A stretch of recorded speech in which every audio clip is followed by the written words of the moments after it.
Oh shit, guys, it's 8 o'clock. Let's ring the bell and get it started. Hey, folks, it's Brian from Weird World War II with my beautiful woman, Melanie, aka Dark Corner Films. So if you see her in the chat, that's how she's sneaking. She's incognito. So give her hell tonight. All right, guys. So tonight we got stuff we're gonna talk about. The website tonight that we're going to talk about is the old school but still good, the miniatures page. It's another old-timey forum. Now, I'm talking about old school. This shit's probably the first forum of its format ever, and it's still kicking. I think the guy who runs it is Armin Trout. He's an old school. Anyway, we'll get into it. So that's the miniatures page. Then the media of tonight we're going to talk about. We're going to talk about the excellent Weird World War II movie, The Eagle Has Landed. So that's a badass one. Mel even watched it today. We rewatched it tonight. It's pretty good. It was pretty good. It holds up. It does well. And then for the game pieces tonight, we're going to talk about using troops that are encased in the armored mechanical suits and all the various kind of...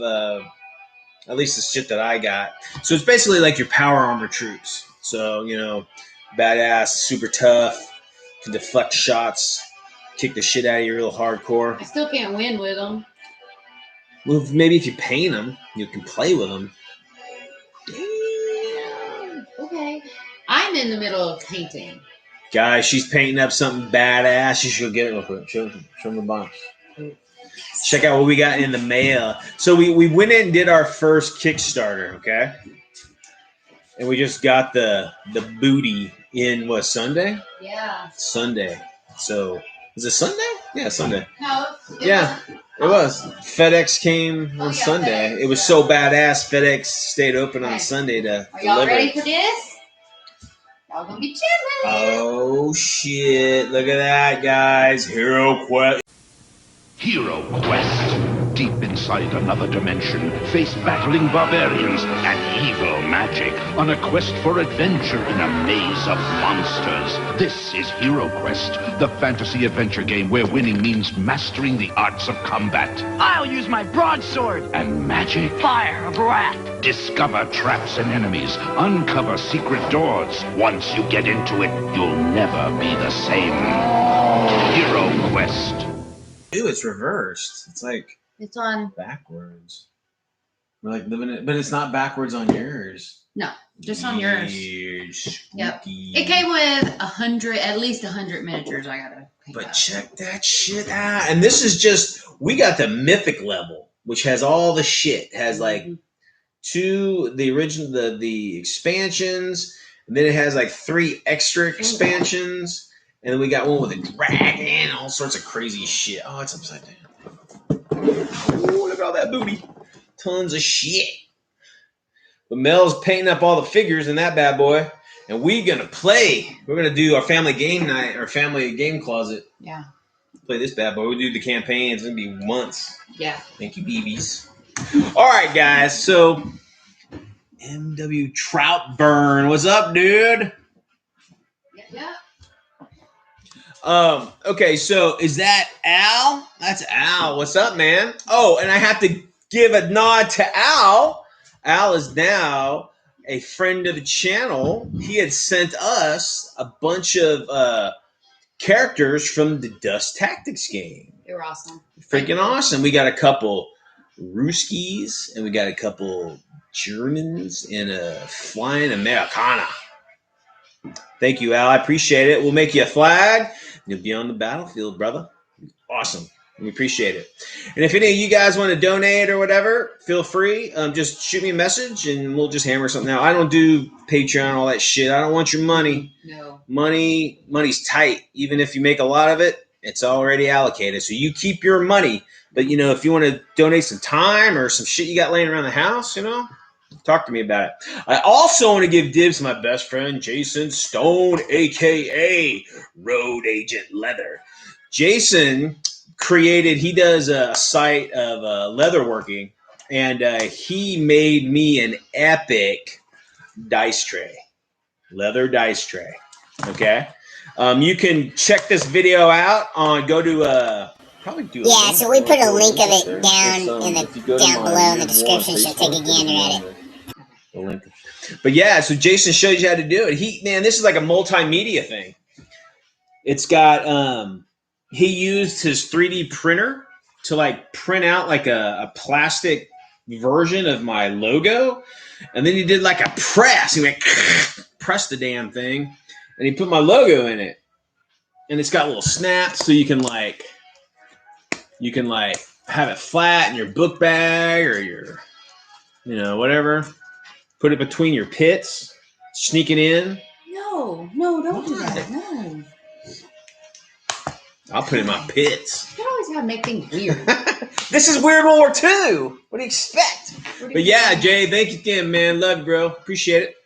And we're going to be rolling all sorts of fun stuff in this bad boy. Now, listen, if you guys want your own, you can either watch Jason do it, and he shows you how to do it, or you can talk to the man himself, and maybe he can do those You guys talk amongst yourselves and see what happens. Mm-hmm. All right, guys. So the first thing we're going to talk about tonight is the oldie, but still a goodie, the miniatures page. And you know what? I'm going to put a link of it real quick in the chat so you guys can check it out. Link is also down in the description. You guys can go there. Loser. I'm still trying to get his link. Oh, that's it. Oh, go to what the hell? I don't know what that is. It's a giant. Okay. Now go to that one. Oh, okay. But okay, so the miniature page, guys. So I believe this is run by I can't remember his name. I believe his last name is Armentrout. And I think the miniature page has been on the internet like forever. I mean, forever. Now it's pretty low tech for today's standards, but it's got everything on it, guys. It's got tons of categories. There's a marketplace. You can do exchanges. You can be a paid member. I'm not sure what the paid member does. It just gives the guy money. But there's all sorts of shit on here. But a lot of the you're not going to see GW doing ads on this, but like everybody else does. They do lots of ads. They and you can set it the way you want. You can only get certain ads if you want or whatever. But it's similar to LAF in that it's tons of fucking people. I mean, tons. And this thing's old school. I mean, you get games you never heard of, or games that are out of print or whatever. But it's really cool, especially if you're an older gamer like me. I'm almost 50. And there's people older than me gaming, so that's awesome. But there are a lot of old grownards on here too, so just be prepared for that. But it's a fun site. It's a cool site. It's got all sorts of shit. Let's see. We'll go through some of the zones of interest here. We'll go to the message board. That's where I go. I just go to the message boards, really. And then they got general boards, fantasy boards, ancient boards, medieval, Renaissance, 18th century, Napoleonics, American Civil War, 19th century, World War I, World War II, World War II C, World War II Air, modern boards, science fiction boards, and toy gaming boards. Now, in each one of those categories, there's like freaking 30 other categories. There'll be if you go to the World War II land board, there's another like 20 here. There's like 15 millimeter, 20 millimeter, 28, blah, blah, blah, blah. There's a whole bunch of them. But towards the end, Weird World War II. And that's the one I frequent, obviously. And I'm all on that shit. No one looks at it because no one gives a shit. But hey, we do. I'm there, and we do. And we're given to the community. And if someone wants to look at it, they can look at it. It's right there. But yeah, the miniatures page, TMP for short, if you want to be all cool like the kids. A great site. Again, it's free. You just gotta register and just like your email or whatever. But it's international. Like I said, most of the gaming companies will do ads there, and this is really centered towards tabletop gaming. mostly miniature wargaming, but there's boards of other shit, so it's pretty much your go-to for pretty much anything you want to talk about. But again, the interface is pretty low tech. It's not very flashy, but again, it's got tons of people on here, and there's tons of stuff to talk about. So it's definitely worth jumping into and taking a look at. When you're at work, eating or something, you can jump on that. It is. School's out. There's a bus. Fidelis Models. It's like a post-apocalyptic bus. School's out forever.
That is?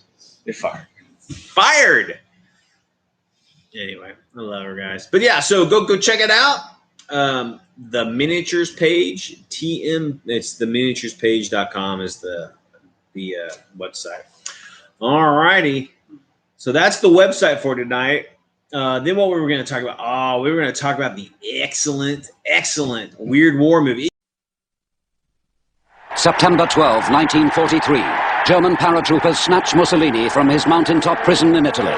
The event stuns the world. Inspired by the rescue of his ally, Hitler orders an even more daring bid to capture his greatest enemy. The explosive events of Jack Higgins's international bestseller, now seen as they happened in a film of epic suspense. The Eagle has landed.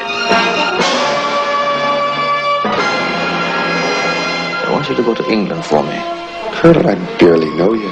To assist in the kidnapping and safe return to Germany of Winston Churchill. The mission, to seize Churchill at the moment when danger is least expected. Now, a man to lead it, Karl. Oberst Kurt Steiner, commanding the 12th Parachute Detachment. Late autumn 1943, the secret invasion of England begins. What the hell's going on, Haley? Damn if I know. Calm down, Father. Tell me what's happened. Colonel and his men, they're not Polish. They're Germans. And they're going to try and kidnap Churchill. What? Lavish Churchill business. Our Führer wants it seen through. If anything happens to Churchill because you're late, this country's going to swing you from Big Ben by your beard. Suddenly, the peace of an English village is shattered by German paratroopers. What if Churchill prefers to die? What if abduction becomes assassination? A race against time to save Britain's war leader. Get the men in position. Don't let anyone out of the village, and once anyone comes in, they stay in. A soldier of fortune, whose one weakness is the woman he loves. What kept you? You don't know the first thing about me. Because if you did, you'd know that I much prefer a warm autumn afternoon under the pines. A girl whose love is about to be betrayed. It may not win the war, but it would make them think about a negotiated peace. I never betrayed anything in my life that I believed in. They're going to try and kill Churchill. The time has come, Mr. Devlin, when I no longer control events. They control me. Go, Ben! Go, Mallory! The most exciting adventure story of World War II. Millions have read the book. Now an international cast brings dramatically to life on the screen this epic story of Hitler's desperate attempt to change the course of history. Stunning, exciting, inspiring, a film you must not miss. The Eagle has landed.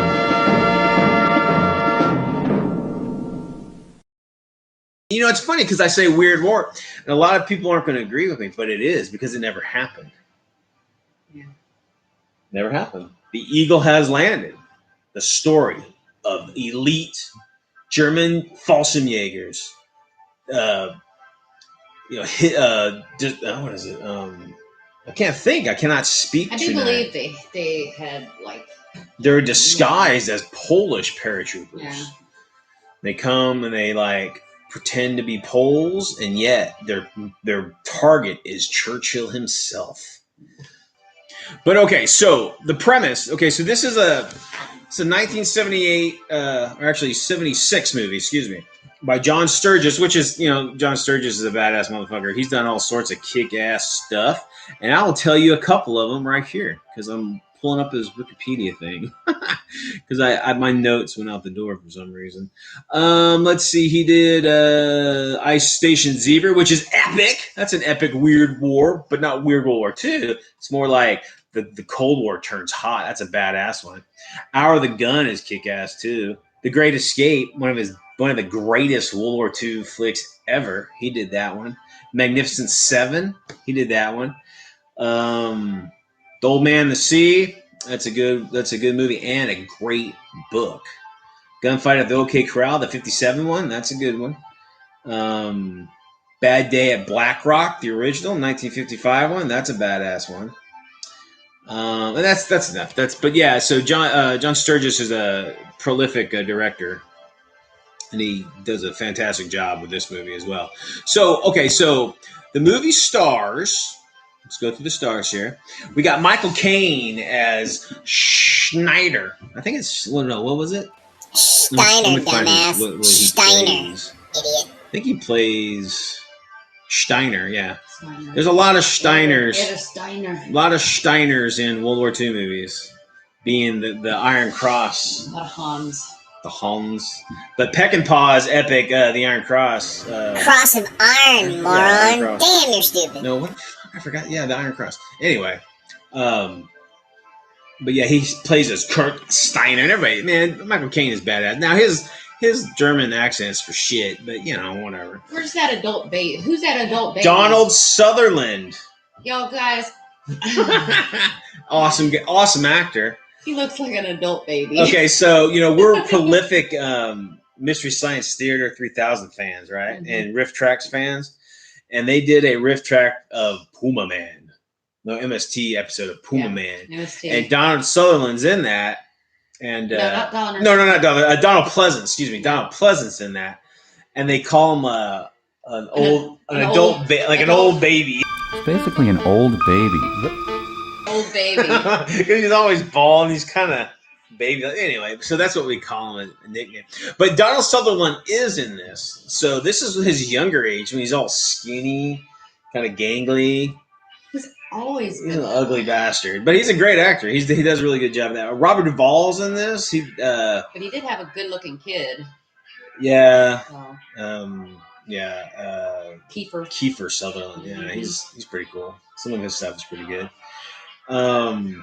Let's see, Robert Duvall, he's in this. He plays a German. He does a good job with that. Yeah, he has a German accent. And he does pretty good. Off. He does pretty good. He does pretty good. I'm used to him, Lonesome Dove and all that. And then or The Godfather. Yeah. Who's with the lawyer in The Godfather. Treat Williams is in this too as a young. And Treat Williams, it's so funny because Treat Williams he didn't quite become super famous, but he's been in a bunch of shit and a lot of stuff that I like. He's been in some cool sci-fi movies and horror movies and stuff. But Colonel Kilgore. No, I think he was captain. He was the Ranger captain. And then Larry Hagman's in this, man. From I Dream of Jeannie. He's like a total dumb fuck in this. It's great. But anyway, so the story is that without telling the ending. Yeah, I won't tell you the ending because I'm sure everybody's seen it, but just in case you haven't. So basically, Hitler is in a tirade and he's screaming and yelling. And this is coming off the heels of the successful commando raid to Skorzny that liberated Mussolini from his mountain prison. So I guess Hitler says, I want Churchill, bring him to me. And the Admiralty who's in charge of it, I think it's Donitz, but it's not him. But anyway, he's like, okay, just do this feasibility study and just do it, fuck it, and don't, nothing come of it. Well, serendipity happens or whatever, and there's actually, from the information that this Robert Duvall's character gets, it's actually feasible. The Churchill is going to be vacationing close to the coast of eastern on the eastern coast of the UK, and they've got this badass commando paratrooper guy that they're going to use, and there's a couple traitors, spies, like fifth columnists in the area. They're going to be able to help. So it's just like this crazy dream of kidnapping or even executing Churchill is actually feasible. So whatever. So when we get there, it's basically Steiner and his group of Felsenjäger dressed up as Polish paratroopers come to this town just right outside of the place where Churchill's going to stay, and they're dressed up and all this shit. So it's a great movie, and it's I don't want to ruin it because it's a cool ending. It's a good ending, but it's great. It's historically accurate. I mean, the equipment and stuff looks pretty good. There's some pretty good scenes of realistic shit. Acting's pretty good. It's not my favorite flick, but it's pretty good. I dig it. It's definitely a weird war because none of this shit ever happened. There's never commandos on UK soil. But yeah, great flick. Give it a try. Let me read some of these. This would be my job.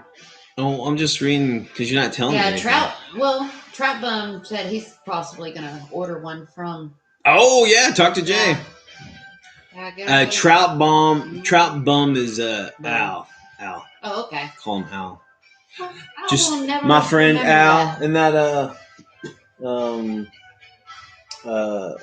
Paul Simon song. Me, my friend, and Al. Look, old man, that's way above my Whatever. You're like 3 years younger than me. Still. I'm totally rocking the cradle of love. Rock the cradle of love. Anyways, all right, but yeah, great movie. Check it out. Good, solid flick. Good, excellent movie to make a wargaming campaign out of. Man, you can there's several stages in the movie that you could do different missions and kind of like a small campaign for your wargaming. We have one of them churches. We could easily. I know we got some the Miniature Authority, one of those badass, the big church. Probably use that for. I've actually got a 2-mission mini campaign of the Eagle has landed from the old Battleground World War II days. So maybe we'll play that. Play it out and see if we can take Churchill. I want to be Treat Williams kicking ass. Kicking German ass.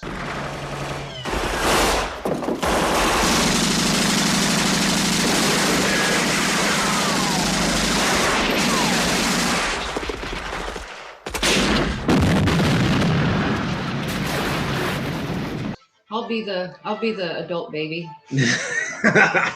Yeah, Donald Pleasance plays Himmler. But he looks like a good Himmler, man. He's, it's funny because Donald Pleasance was actually a POW during World War II. He got shot down over Germany, and he was in a prisoner of war camp for like 3 years or something. So that's pretty wild. Anywho's, all right, guys. So we talked about the miniatures page. Great minis, general minis forum that has fucking every category that you could possibly imagine. Okay. We talked about an excellent weird World War II movie, The Eagle Has Landed. And now we're going to talk about using troops in armored mechanical suits, a.k.a. power armor. Okay? Now, there are a shit ton of but shit tons of variations of power armor that you can buy on the market. Okay? Right off the top of my head, I've got... Let's see, I've got some Dust Germans in power armor.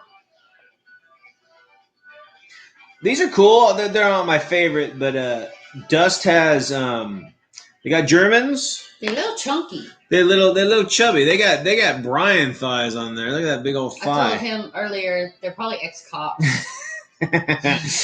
Oh man, I don't know if living in Texas, guys. The cops in Texas are big boys. I could outrun them. The sheriff's departments are big boys, chunky boys. Anyway, but yeah, so that's it's still a cool mini, but that's Dust right there, and then here's Dust. Here's one of the Dust Americans in their power armor. I dig a lot of power armor minis on the market, but one thing I always hate is their fucking headgear. It's just like, that's like putting a screen door in a submarine, dude. He's got all his armor on him, except his fucking head. He's just one shot to the old beam there, and it's all that armor and that. Makes his head look really tiny, too. Okay, so if you guys know Nick from British Legion, man, I wish my camera was any better. That is totally Nick on the British Legion, from British Legion. Oh, isn't that Bruno or whatever? No, it's Nick. Oh, this is Major Rhino. This is Rhino. But yeah, that looks exactly like Nick from British Legion. So go to British Legion and watch his videos, and that is his fucking head. They totally stole his head for that. So funny. I wish someone would steal my head and put it on a miniature. That would be cool. She has a good head. She has a good head. I want a bobble. All right, guys, and then this. Okay, so this is a German power armor guy. These are what I use for my Germans in my Weird Wargaming. These are Project X. They used to be. I'm trying to think. I think Black Scarab or Scarab Minis. I think has the rights to these now. These are from the Project X line of minis. These are fucking awesome. I call them Ritter, the Ritter class power armor. Like Ritter is knight in German, but these things are badass. They got put like vampire IR shit on there. These things are kick-ass. And then I got I love these. And again, the headgear kind of sucks. But anyway, these are the power armor Americans from Incursion. Merca. That bad. Look, he's got a fucking baseball bat with a freaking Nazi helmet stuck to it. That's some action right there. But these are badass, guys. If you ever get a chance to get any of these, if you guys go to Taylor likes them. Yeah, if you guys go to Tabletop Board Games, he's one of our sponsors. I think you get like a 5% off of any of the Incursion stuff. So go check that out. Below, you'll check out all my sponsors, and you can check out the discount code that you can use to get some discount for that. But here they got tons. They got German power armor, and they got American power armor. They even got some Brit. I think Brit. I can't remember if they have any Brit power armor, but all right. And then we got these are the K-47 Conflict 40 from Warlord or Clockwork Goblin, really. But this is their Russian power. I love these things. These things are just. I mean, they look really just base, right? They just look like they like robots. Yeah, they just got a guy and stuck him in a fucking. You know that shit. This is Russian. You know that shit ain't comfortable. It's like the old diver helmets, you know, back in like the 20s or something. It just looks like it looks like something from a 1940s, 30s serial, like yeah. Bad. But anyway, these are badass. These are Russians or Soviets, and those are from K-47. They didn't care about the troops. Shit, the Russians were brutal, man. You're lucky they had seats in those tanks. But okay, so and that's just a handful. That's just what I had available with me right now. But I mean, just off the top of my head, any Weird War lines, any of the Weird War lines usually has some sort of power armor equivalent. A lot of now don't get confused with like just armored guys. You know, there's a difference between just like troops with armor on, and then like those are like power armor, and those are like, you know, they're usually the way you can tell is that they're powered. Obviously, they're called power armor. They're powered in some way. They're not like just troops with armor. They have some sort of, you know, means of power on their back or whatever it might be. But okay, so in your games, now, you know, we try not to just like we play Weird War with high tech, but that high tech is still relatively scarce. Okay, or you got to think first of all the tech to make it. You know, like in Dust, they have some sort of like VK technology. It's like a fuel. It's like a alien fuel or some shit. So, you know, that limits, you know, what they can make in power. And then there's other games where, you know, but in your games, you want your power armored guys to be rare. You know, you don't want full armies clad in power armor because it just doesn't. I don't know. Wouldn't that be 40K? Yeah, that would be 40K. That'd be more like a sci-fi game than it would be a Weird War II. Because, like, and that's weird to say because, at least, and again, I'm talking in my flavor of Weird War II. You can do whatever the hell you want, but what we try to do is we try to stay somewhat historical. Most of our troops are like normal World War II guys. Most of the vehicles are normal World War II vehicles. But you have those special occasions or just those units, those rare units that have this high tech, okay? So like your power armor troops would probably, I mean, I'm sure, and I like to put my brain in like the time frame. Like this technology is advanced, it's rare, or it's really expensive. So you can't field huge, you know, armies of troops, but you'll have like your assault troops or like your clandestine troops maybe or whatever it might be, but your probably your higher trained troops to run these. You know, they probably need additional training on how to use it correctly or maintain it or how to be deployed while in it or whatever it might be. So give the troops that are in power armor probably make them elite or veteran at least. You're not going to have regular troops doning on this armor because it's only for the special guys who have additional training and whatnot.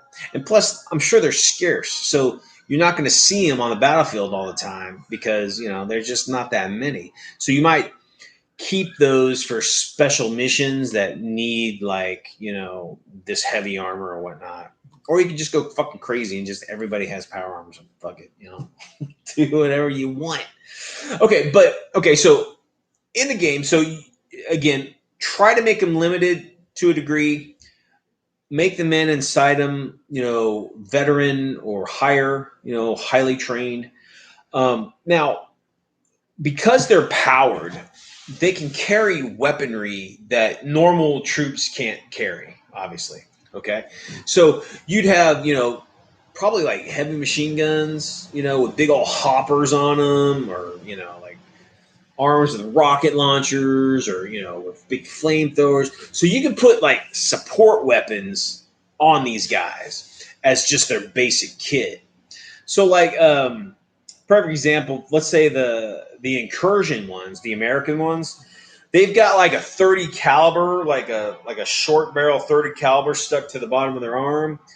And they either have like a kind of like a power claw or a power like shears or something for like close combat. So that's pretty cool. You have some sort of weapon in it that would be indignant. You don't want a big power armor dude carrying a bolt action rifle. That'd be lame. So they've got that extra. They got that power to carry heavy shit. So give them heavy stuff. Now you can also give these guys like head support weapons for the support weapons they're already carrying. So like missile launchers, flamethrowers, rocket launchers, whatever it might be. So you can pretty much stack anything on you want on something with power. Lasers, heavy lasers, badass. Like you can even kind of take some hints from like 40K, lightning claw looking things or something like that. Or, Dust has these like, they kind of like got these power fist type things that you can punch armor and stuff with. And so weaponry wise, think about putting something heavy on these guys because they can carry them. They don't need teams and shit. They can just carry these heavy weapons on their own. Now, the armor itself, depending on, and again, I always look at the models and make my rules. So like the Ritter here, okay, it's like fully enclosed. He's got like a mask and like I like to say it's a breather, it's like a full body. It's almost like an astronaut. He's fully encased, right? Now, troops like that with fully encased armor, you can have them low tech, i.e. they're just in a big fucking can, and that's the extent of it. Or you can go really gangbusters and say they got respirators in there, they can breathe, they have their own air supply, so that allows them to fight. And we have in our games of Weird World War II, we have poison gas all the fucking time. You just fucking people are dying left and right, from poison gas attacks. But like, hey, the Ritter is fully enclosed, so they can operate in this hostile, environment because they have their own power supply and they have their own air supply. You can have them maybe even fight in 0G, battlefields like on the moon or on a space station or some shit. Even underwater, if you want to go crazy, like they're waterproof, or even like they're crossing a river.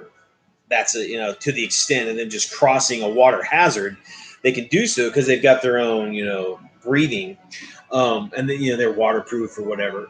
So that's a cool aspect. And now again, we just go on what the model looks like. So like, if the model just has like their bean is unprotected, those power armor troops probably don't have that option. So I wouldn't give it to them. Now, because these are powered, they have some sort of, engine or battery pack or whatever it might be, and that's usually in the back, right?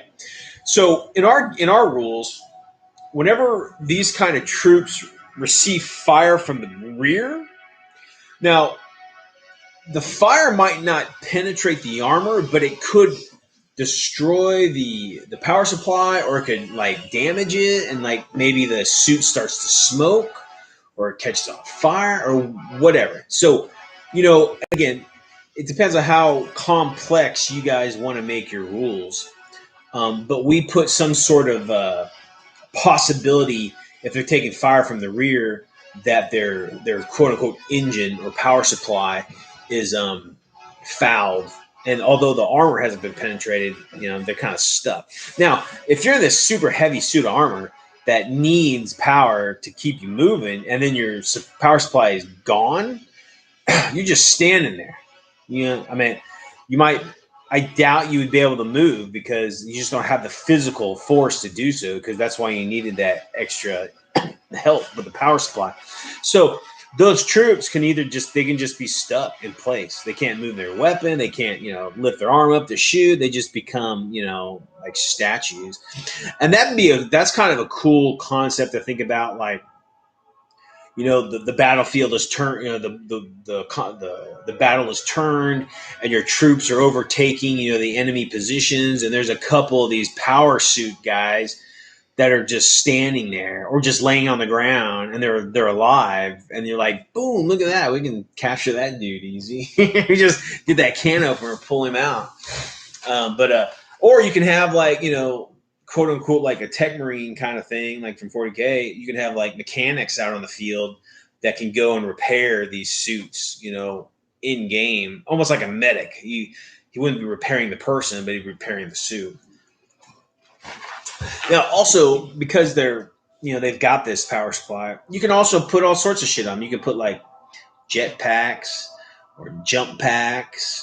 You can make them like waterproof where they can swim underwater. Maybe have like some sort of like propeller or some sort of jet that they can swim underwater. You can pretty much go gangbusters on whatever the fuck you want with these kind of guys. But again, make them limited.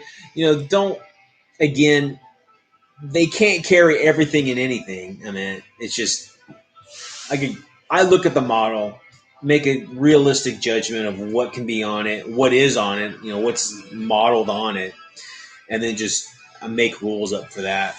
Let me see some of the special rules I got for some of these guys. Movement.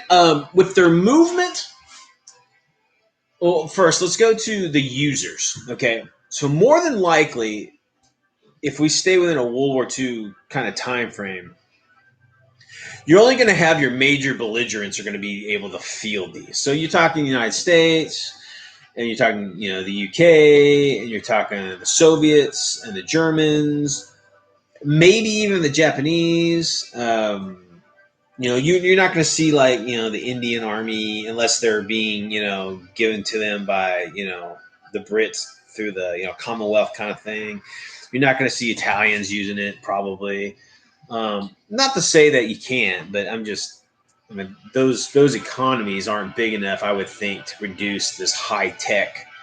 Again, you do whatever you want, but I usually make just the larger belligerents that have the money and the resources to actually have this really high tech shit. All right, so the movement. So the walkers, you can either have them move at pace with normal infantry, but they can't run. Like our guys don't run. I don't think they can run. Yeah, they don't run. Okay, but they can keep up with normal infantry. Like they can. I think like we have 5 inches we use for our troops. But again, that's about as fast as a normal guy. Kind of strutting it. But like a full out run, these guys can't do. And again, that's what we do. Now, enclosed or even certain models, they might have some sort of optics, right? So you can have all sorts of shit. You can have like monocular sights, or you can use like infrared, because they're powered. You can have those infrared spotlights on either the armor itself. There might be a little infrared lamp here or on their weapon or whatever, and they have the scope in their eyes or whatever. You can do that. Armored plate. So because they're wearing, now this isn't armor. This isn't like flak jackets. This isn't even like full plate. So this is almost like you're just shy of like a armored mechanical walker. You got some pretty thick armor here, I would think. I mean, it's not as thick as a vehicle, but what you're going to want to do is you're going to want to make these guys have some sort of save because of their armor. So either it being, you make a save for it against any damage, or the damage you roll is made harder to do due to the armor, or you can just even have an armor value if you got to defeat the armor value. Whatever your game system is, you're going to want to give these guys some sort of armor save or some modifier due to the thickness of their armor. Now, because these guys are powered, you got to think that their strength is going to be enhanced. So that means these guys can actually probably come up to a light vehicle with their fist and just smash into it, maybe. Hey, what's up, Brian? What's going on, brother? But so they'll have this enhanced strength. So now that doesn't necessarily mean like the power, glove or something they got on is attacking, but just in general, they would have just due to the power that this thing's able to do. So give them a bonus in close combat if they're fighting against unarmored troops. Give them a small armor piercing in close combat with like vehicles or anything with some sort of armor value or something like that. Let them do that, but then like make their penetration result chart or whatever. Make that modifier like a guy walking up here and punching a Sherman tank right in the back. Whatever, it's not going to blow the damn thing up, but it could disable it. So you're not going to want these guys to be able to walk up, punch it, and fucking King Tiger explodes. You're going to want them to be able to punch it and maybe immobilize it at the very best. Okay. Now, also, in close combat, you just squish dudes' faces, punch through people's faces, whatever the fuck. So enhance their strength. Again, we talked about the enclosed armor. Allow them, if it is enclosed, allow them to have their, own air supply. They can be waterproof. They can go underwater, things like that. So they're protected against biological, chemical agents. So they can roam around the toxic battlefield and be okay. Now, weapons. Weapons on these things are going to be unique. Okay, I don't see these guys just like using normal infantry-based weaponry. Even if it's like support weapons. I would think, for them to be able to, let's just say they're going to put a machine gun on this thing. It's not just, they're not going to just throw an M2, strap it to this guy's arm. It's going to be, it could be a 50 cal, but, it's going to have its own hopper. It's got, so it's probably a unique thing. So in our game, and the reason I'm talking about this, in our game, you can loot the dead, okay? But if you find one of these guys dead on the field and they got this beautiful, shining 20 millimeter assault rifle, right? You're like you're some Japanese soldier wearing rags, right? You run up to it, you're not going to be able to pick the damn thing up, first of all, because it's built for something that is in power armor. So you're not going to be able to loot these guys. If they have grenades on them or something, yeah, but like their weapons, it'd be pretty, unless your troops are enhanced to begin with, like they're superheroes or they're, engineered, or they have some sort of, boon that allows them, extra strength and toughness or something. But yeah, so those are some good ideas for your power armor. I talked about the damaging to their rear, i.e. their power supplies. Now, again, depending on how you play your game, make those rear shots, make a modifier that, makes it possible for them to be immobilized, or they start to smoke. That'd be kind of cool. You see like wounded guy, not a wounded, but damaged guys walking, and he's just smoking. So it's like it's like a total like, hey, I'm here. Yeah. I'm the smoking dude, the smoking man. But yeah, so smoking out inside of his. That's right. He's just like, ooh. But yeah, I mean, these are the perfect troops to play games where you use unorthodox weaponry. And one of our favorite one is we use biological and chemical warfare. So dirty. And then we even have models that we call them sprayers. And sprayers can be flamethrowers, but they can also be chemical sprayers. So it's basically like, instead of you shooting flames out, they're shooting out, toxic chemicals and biological warfare weapons and whatever. So, but in this kind of atmosphere or this kind of environment, your normal troops, they might have gas masks, but but they're going to be hampered in that they can't see very well and they can't move around very well because they're inhibited by having a gas mask on. But these guys will just stride through these yellow smoke clouds of death without any problem and just waste away everybody. But whoops. But yeah, so that's just a generalization of power armor. You know, they're obviously going to be larger than, they're probably double the size of normal human. So like if you're gonna, I am, dude. Look, he's calling me Biff from Back to the Future, motherfucker. You know, actually, Brian, I usually wear a mohawk. I usually don't spike it up, but I have my makeup department's here tonight, so she said, "Let's spike up your hair." I'm like, "Let's do it." I've worn a mohawk for on and off for a long time, so I just now that we got a new place, I don't have to look all respectable for my property managers anymore. So I'm like, give them the bird, and this is what I really look like. They don't even care about us. Yeah, They're just like, they don't even know we're here. That's good. That's good. Just be on the lowdown, off the grid. He sounded so judgy today, guys. I'm telling you right now. I'm libertarian. I don't judge nobody. Moving in across the street, he's like, I bet they're a bunch of freaks. That's what he said. I was like, we're sitting here with a mohawk and pink hair. They're probably thinking the same about us. We're normal. We rock. No, we're not normal. Shit, yeah, we are. All the cool kids I know play with miniature toys. I guess it's perception. It's all relative, right, folks? Yeah. It's relative. Yeah, I'm scared of those normal folk. They're weird. I'm a uber normie. Oh, man, don't say that, Eric. That's scary. But jump back in the weird world. So, you know, so if you're going to have, like, these troops be carried around in some sort of transport or something, you know, make that transport, you know, it can only transport, you know, less because these things are bigger.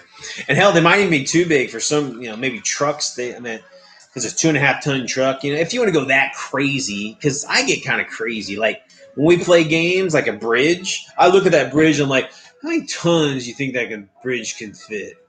Or, you know, without collapsing. Sorry, baby. Can't use your stalling tanks. That bridge ain't big enough. And it always, you know, and this is the thing, guys. He makes up rules on the fly. Like, it's his game, so he's like, oh, you can't do that. Why not? Because there's all rational, 357 here in the rule book says whatever. Yeah. She loves it. Keeps trying to know. She's fucking tough player, man. I have to be because see, I'm molding her into a better gamer. So you ain't molding nobody. Shut up. But yeah, so you know, limit the troop transport for anything that is carrying power armor troops. I'm trying to think if that's you know, you can play these kind of things, closed armor, 0G combat. We got rules for 0G combat, and you know, when I had my miniatures company, I planned on making a line of United States Marine Corps Space Raiders and German Raumjägers. I had all this stuff. I just ran out of money, but that might be something we do in the future. We have a enclosed 0G combat. It'd be a lot of fun. Playing on the moon or space stations or in space. And I have a bunch of spacecraft. I said, don't worry. He was dead with your new flying guy for allies. Oh, shit, yeah. Give me some flying guys. He did, Captain Victory. Yeah. Got a big stogie in his mouth. He's American. Which I play, so it's awesome. Kick some ass. Yeah, people giving me advantages. I like that. She plays the Soviets too, Al. So you gave her 2 mech pilots that have special rules. So I have an all-female Russian army, so there'll be a nice, you know, get the bombers in there, whatever. It's like the first time my men see them, like, oh, those are women. Maybe we shouldn't. And they're like, fuck it, let's kill them. I still get killed. Ratty tat tat. Hail Julius. But yeah, so like a 0G, toxic battlefields, underwater, you know, airless, you know, subarctic, you know, you have like super cold, Super hot? I don't know about super hot. No, I think you're in trouble, honey. What? I think Al's building my army. He's going to help me beat shit. your butt. Oh, shit. Yeah, so we are playing out the entire Dust Tactics game. Like, all the campaigns in order. So we're going to play out the whole story of Dust. So just keep watching the channel for that. Yeah, me, you, and Colette. It's going to be, you know, sometimes it'll be me, sometimes it'll be her. I think the next game, me and her should play against girl on girl action. Because it's the best kind. I think we haven't done that. No, we haven't won. You played once before. I think she beat me. Yeah. It was her first time. Oh, yeah, the bridge one. I get beaten by everybody, guys. Oh. It's fun. I need to let her win. No, don't let me win. I will be so mad. Yeah, she gets pissed if I let her win. Yeah, no, don't let her win. I can't bring myself to allow her to win. I got to make her win. Because if I win, she's got to win for real. If I win, I will big time celebrate. You know, I'll be like, in your face. We're gonna have a big old party when she wins. So she wins stuff. On a ticker tape parade and give her a ticker tape parade. Get her a cake. But all right, guys. I'm trying to think if there's anything else of note that I have on. Well, let me look up my. So my Germans, power armor guys, I call them Ritter class. Those. The Ritter is knight in German, so that sounds cool. And then I call the Americans. I call them gorilla suits because it's like a gorilla. It's kind of cool. And gorilla suits are also like a thing, a slang of the day. So, damn, I'm good. That's funny. Let me see what else I got on some of my other rules here for power armor guys. Sorry, I'm not prepared, guys. We were finished watching that movie, and Al said I don't let the wife Giggles win, but she has a badass Axis force. Oh, so very cool. He gave her advantages, so he don't, so she has the tools to win. Yeah, I mean, that's the thing. Every game that we play, I mean, when I win against her, it ain't easy. I mean, I'm fighting to win. I don't make it easy. And she doesn't make it easy, so I mean, she never makes it easy for anything. For anything. I know. So it's like, but it's fun. That's what's fun about it. Is like, you cheat though. I don't cheat. Even Brian knows you cheat. Never. He said you cheat, bro. Shit. You cheat, bro. I don't cheat. Listen, guys, I'm playing. First of all, Mel doesn't read she doesn't read any rule books. That's work. Right? She doesn't really. That's the game master's job. I know, but I'm just saying. So it's like, and I'm reading like, how many games of Weird War do we have? We probably got like at least half a dozen like different systems that we play on a regular basis. And it's like, shit, that's a lot of rules to keep up with. And I have an advantage. I should be winning more because, when you play against another war gamer that's war gamed for their whole life, you kind of know what they're going to do. I mean, listen, all war games kind of borrow from each other. Similar, tropes that, play it all. but it's like they do have subtle differences. So and to be fair, I get confused or I get mixed up at times. So I'm not cheating on purpose. Like, not all the time. And you'll notice during our games, I'll call them. I said, "There's no retro." Like, that's true. So that's one rule that we have, guys, is no retro. So what that means is like if you forget to do something or whatever, it's just a tactical error. Right. Just unless you don't know the rule in which. Usually I'm pretty lenient about it, but I had to stop you. Well, I don't use it much. I don't.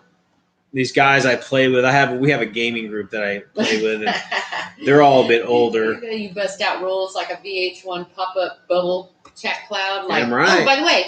Boing, boing. Yeah. Brian always wins. It's the default.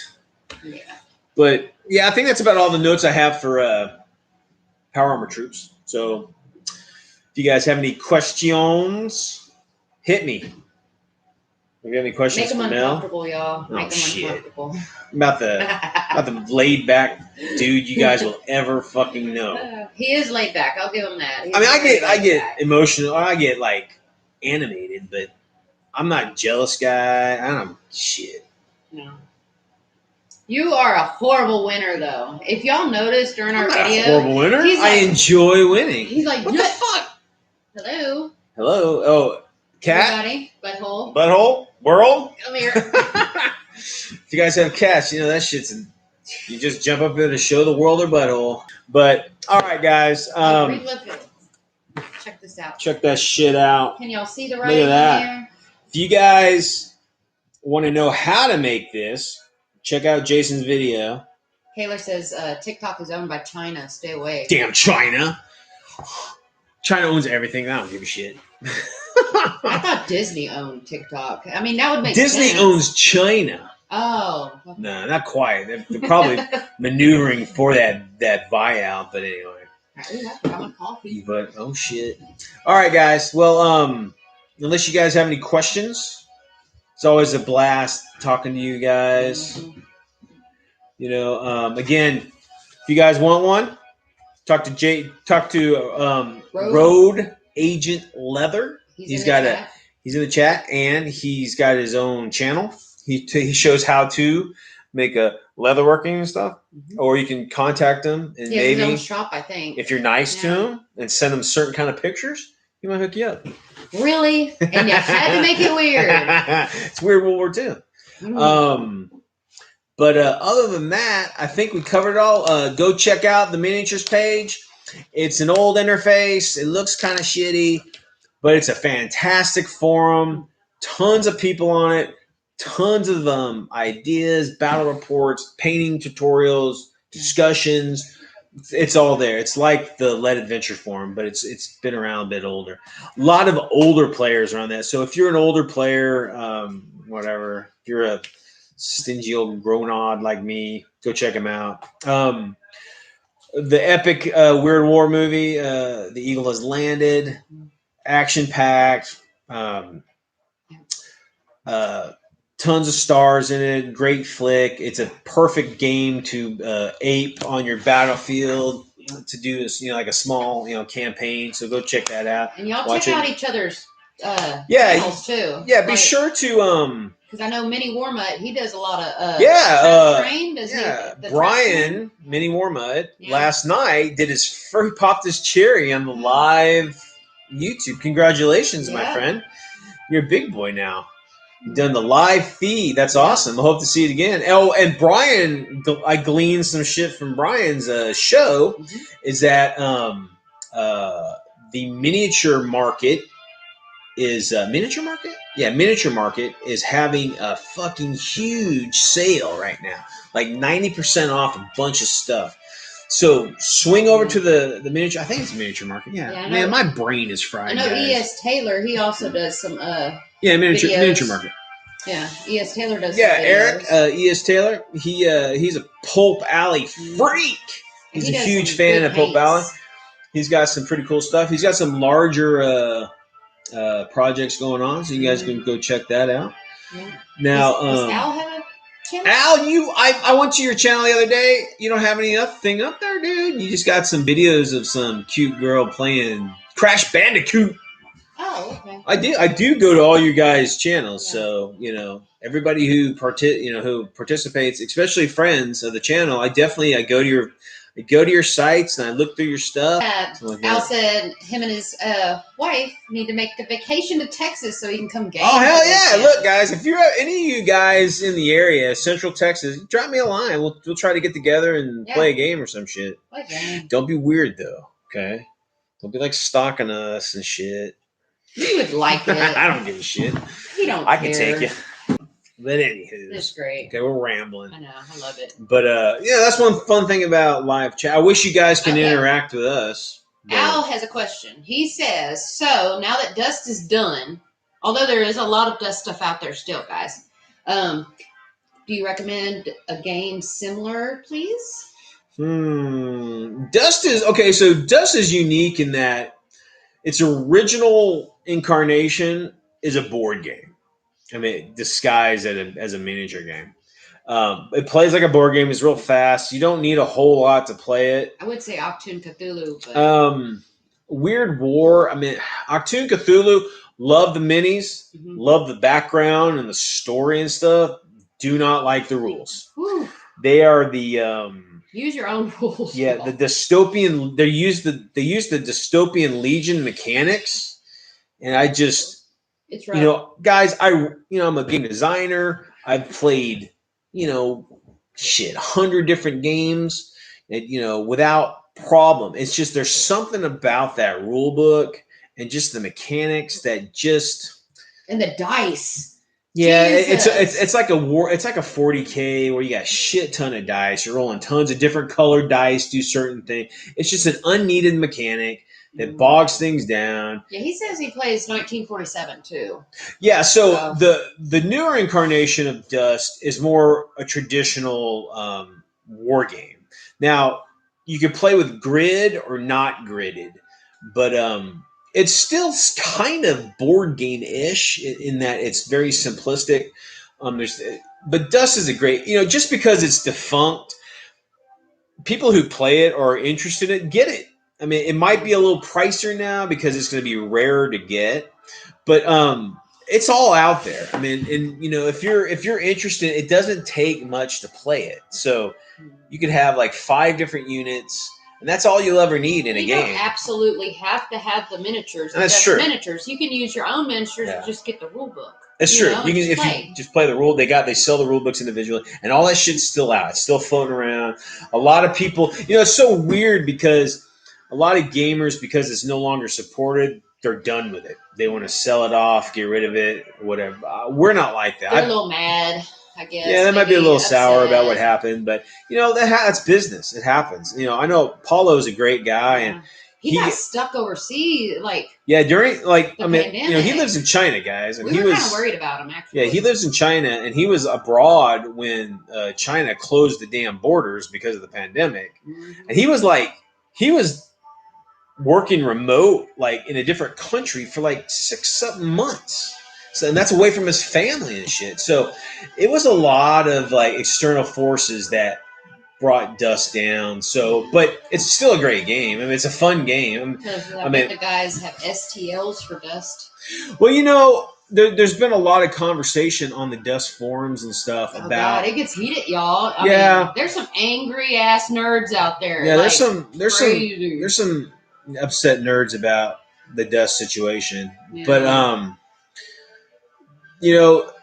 Paulo has said that he's not going to sell STL files. I mean, he didn't give any reason, which he shouldn't have to. He just said, "I appreciate you guys wanting to think up ideas to keep going, but we're not going to do that." So more than likely, what he's doing is he's probably holding out for another company to buy out his IP, and then they'll take maybe they'll relaunch it. Yeah, I don't know, shit. I don't know, Hasbro might come around and buy that IP and then repackage it or whatever the hell. I mean, there's some big game companies out there that could easily do that. So I don't know. We'll see what happens. Dust Adventures. But yeah, so keep playing it. I'll totally play Dust Adventures. They have a role-playing game called Dust Adventures, I think. Oh, okay. It's an RPG. He said it's Modiphius? Modiphius, yeah. Okay. Yeah, Modiphius used to be one of our sponsors, but we were too weird. They let us go. But, no, they're great. It's a great company. They got lots of IP. They do a lot of IP for. They work on a lot of different companies' IP, so it's pretty cool.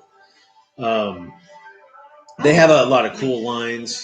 Check out what Mini Warmutt said. He says, players will be able to bring their favorite figures from Dust Tactics and Dust Warfare into the role-playing game, and conversion rules will let them take their heroes into the tabletop miniatures game. I don't even see that. I just copied and pasted this stuff from site. Okay. So that's what they're saying. Is that what? Oh, recently? Oh, wow. So. Well, yeah, they have the rights to do the role playing game for Dust. They've already secured that a while back. But yeah, I mean that's cool. I'm not a big, I don't like role playing in a modern setting, like with firearms and stuff. Yeah, I don't have a good war cry. It just It looks like an angry squirrel. I don't know. It's on fire. It's just guns and role play. I mean, it just seems pretty. I don't know. I mean, I could see someone getting hit and taking hit points with like a stick, but like if you shoot somebody and they only take like 5 hit points or something, I don't know. It's just it doesn't seem right. That's a gunshot. It's like, ew. Yeah, it's like I don't know, or laser to the face. They're like, oh, I still have 5 hit points left. I'm good. Yeah. No, it just doesn't seem right, but whatever. But you've got alternatives. You got like Artoon Cthulhu if you want to play. They got great minis line, but not a big fan of the rules. Check out the Hero Quest. I'm not sure when that's actually coming out. If you didn't get the Kickstarter, I don't know when. Oh, the Hero Quest. The Hero Quest. I mean, it's been out, but Hero Quest. But it's hard to read. That's a Hasbro Kickstarter. Mm-hmm. I don't know if it's going to the stores. Yeah. I think it was just like a crowdfunder, and then they were just going to, make it for the people, and then that was it. But I mean, and they only shipped it to like America and like Canada. I don't think they shipped it to the UK or Germany, or I think they just kept it in North America only. I'm not sure about that. Why would they do that? Again, I think this was, this was probably a test run to see if it broke like freaking records. I think it was like one of the highest Kickstarter they've ever done. It's not a Kickstarter; it's a crowdfunder. It took months and months and months to get. It took a while. Almost for us to a year. Get it. Yeah. But again, they might send it. Us, actually, we're like, well, that was money. Yeah, they might send the core rulebook to the shelf, the store shelves, but I don't know. Hasbro does it, so they're massive. They're like the big. I think Hasbro owns D&D now. They own, which is weird because Hasbro, when I was a kid, made the silly board games. I think they're huge. Yeah. They do all the Parker toys and played, stuff. I mean, Parker Brothers, they're still around, but I don't know. But that's all. Then you got Conflict 47, which is Warlords, a weird war. That is a kind of a mirror of bolt action. So if you're familiar with bolt action and like bolt action, K-47 would be your game. They've got weird war aspect. 5 mini war met. Take it easy, Brian. Yeah. But and then the other big one with Dust, K-47, and what would be the other one? Westwind has Secrets of the Third Reich. It's okay. It plays kind of like a 40K. Do you play Reichbusters or? Reichbusters is a board game, a Weird War board game, which is pretty fun. It's a lot of fun. I think Mythic Games makes that.